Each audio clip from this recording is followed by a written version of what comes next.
Welcome to Cadence Design Systems Fidelity Tutorial Tuesday.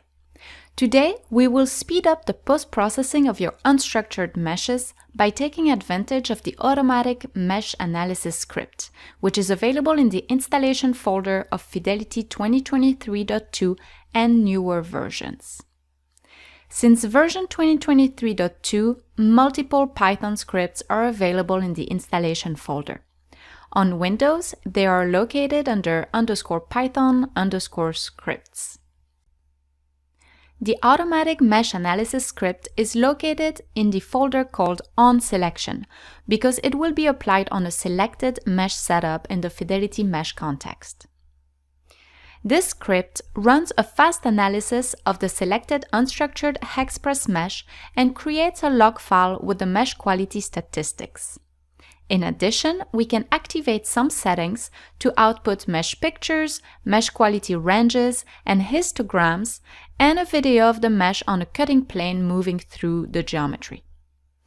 This saves time to the user when post-processing and comparing meshes, and it can even be run without opening the Fidelity GUI.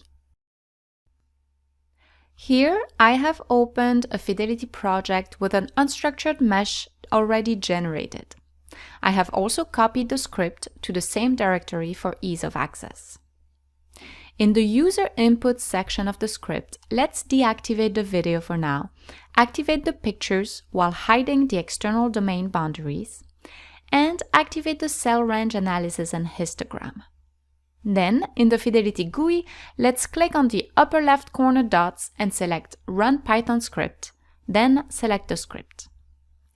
Once the script has been executed, a mesh analysis folder is created in the working directory. It contains the name of the mesh setup that was analyzed. Inside, there will be a log file that contains all the mesh information. On top, you can see the CPU time to generate the mesh and how many cores were used. Here are the global mesh statistics, including the number of each cell types and negative, concave, or twisted cells, if any. Further down, you will find the mesh quality statistics, as well as the recommended range of values for each criterion. Scrolling down, you can see the repartition of cells for each quality criterion in a histogram form. The number of ranges or bars can be set in the script user inputs. Finally, the number of cells in each range is indicated. These ranges can be modified in the script to adapt it to your specific case. Now, let's deactivate everything in the script except for the mesh video. I will adapt the normal vector and distance and switch the last line to true in order to keep the pictures generated by the script. Before running the script to generate a video, you will need to install the MoviePy external library. The instructions to do that on both Linux and Windows are located in the script header. Once MoviePy is installed, let's rerun this script again. Every time the script is launched, a new mesh analysis folder is created with a new date and timestamp. In it, I now have a folder called Mesh Video, which contains an animation of a cutting plane moving through the mesh, as well as a folder with all the individual frames. There are many more scripts now included with the Fidelity installation. Feel free to explore the ones most useful to you.